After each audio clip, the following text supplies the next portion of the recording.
پہلے جو میں نے آیت کریمہ پڑھی سورہ بقرہ کی تیسرے پارے کے تیسرے رکوع کی آیت میں نے پڑھی ہے، ذرا ترجمہ سماعت فرما لیں۔ قرآن کریم میں اللہ رب العزت نے ارشاد فرمایا، اب یہ پہلے میں نے جیسے بیان کیا کہ پہلے میں زکوٰۃ دینے والوں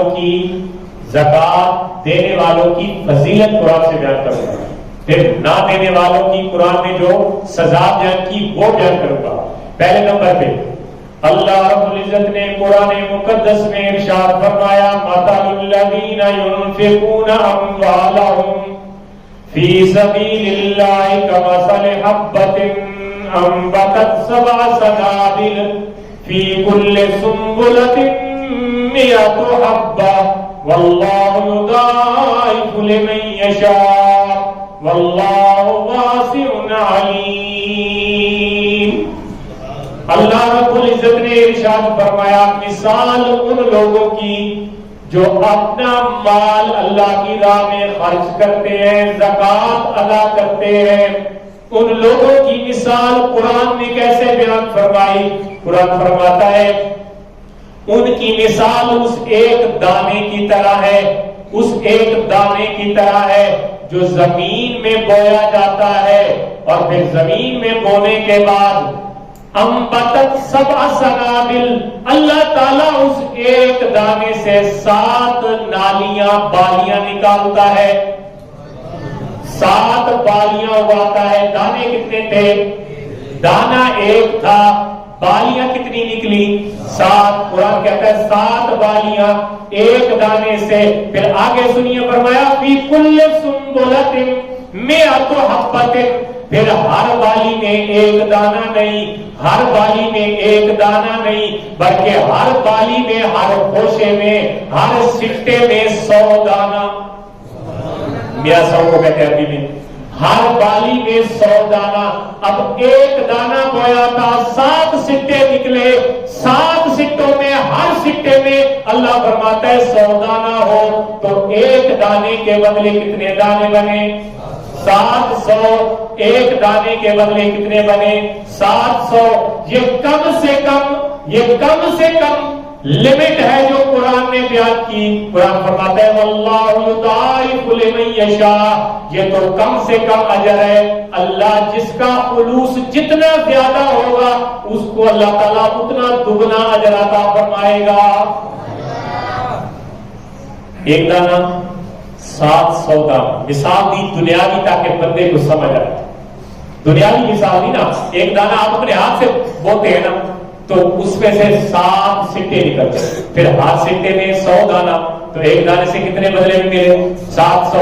اب 700 کم سے کم ہے، یعنی اس سے کم کی مثال نہیں ہے، اس سے زیادہ کے بارے میں فرمایا اللہ اگر دیکھے گا نا کہ تمہارا خلوص چوکھا ہے دینے میں، تم نے بڑے اچھے دل خوش دلی سے دیا ہے، تو پھر اللہ فرماتا ہے واللہ یضاعف، اللہ تعالیٰ اس کو بھی دگنا کر سکتا ہے۔ ذو عذاب عقل پڑھے نا میتھ والوں نے، تو دگنا اجر کیسا ہوگا؟ جو 700 تو اللہ نے بیان کیا، تو دگنا کتنا ہو گیا؟ 1400۔ یعنی اگر کوئی بندہ اللہ تعالیٰ کی راہ میں اس کے حکم کے مطابق اس کے دیے ہوئے مال سے ایک روپیہ دے گا تو وہ 700 1400 2100 کے اوپر کی ہاتھی کوئی نہیں، اللہ تعالیٰ اس کو بدلے میں بدلا عطا فرمائے گا۔ اور واللہ واسع علیم، آپ کہیں گے یہ کیسے ہو سکتا ہے، یہ تو کروڑوں دنیا ہے وہ دیتی ہے، تو اللہ ایسا کیسے اجر دے سکتا ہے؟ اللہ فرماتا ہے اللہ واللہ واسع علیم، اللہ کے پاس تو بہت زیادہ وسعت ہے، وہ اللہ کے پاس خزانوں کی کمی تو نہیں ہے۔ یہ تیرے میرا ذہن ہے کہ 100 میں سے 10 دیے تو 90 بچ گئے، یہ تیرا اور میرا ذہن ہے، لیکن اللہ تعالیٰ کے پاس کوئی کمی نہیں ہے، کائنات کے خزانے اسی کے پاس ہے۔ وہ جو آپ 10 دیں گے نا، وہ ہمارا ذہن کہتا ہے یہ تو 90 بچ گئے میرے پاس، 100 کے 90 آ گئے، تھوڑے ہو گئے۔ اللہ فرماتا ہے نہیں، ہمارے ہاں تو وہ جو 90 آپ کے پاس بچا نا، وہ یوں سمجھیے کہ 90 100 یا 90 1000 بن گئے۔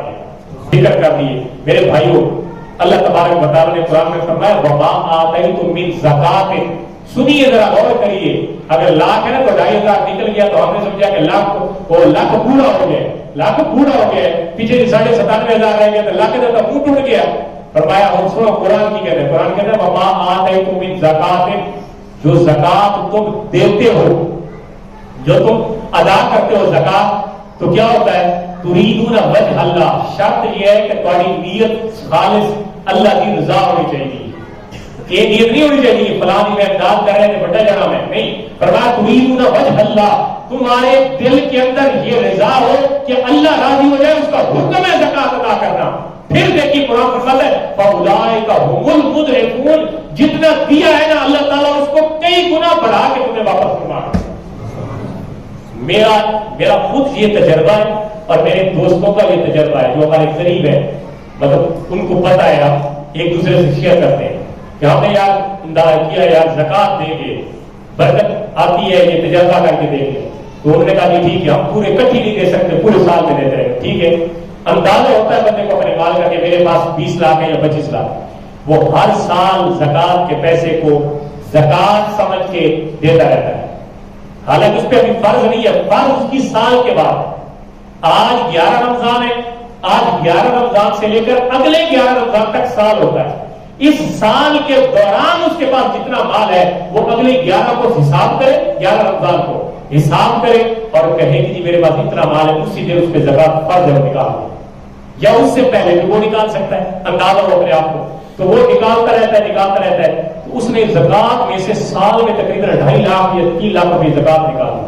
مجھے کہتا ہے قاری صاحب تجربہ کیا ہے لیکن کامیاب رہا. میں نے کہا کیسے؟ کہتا ہے کہ یار ساتھ دیتا رہا، ابھی حساب کیا ہے کہ 3 لاکھ بنا ہے تو 2.5 لاکھ تو میں دے چکا، 50,000 بن گیا. لیکن ابھی میں حساب کیا جو مجھے پچھلے سالوں میں پرافٹ آتی تھی نا، جو میں زکات نہیں دیتا تھا، اس سے کئی گنا بڑھ کے اللہ نے مجھے پرافٹ عطا فرمایا.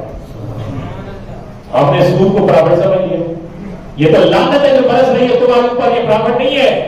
یہ تو ان لوگوں کو کہہ رہا ہوں جو اس پہ لگ گئے ہیں، یہ لعنت ہے، یہ سود ہے. یہ تو اس کا میں کیا بولوں، اس کے بارے میں بعد میں بات ہوگی. تو پرافٹ جو جائز ہے وہ یہ ہے کہ آپ کاروبار کریں، آپ کاروبار میں اللہ تعالیٰ آپ کے زکات دینے کے سبب آپ کو گھاٹا اور نقصان نہیں دے.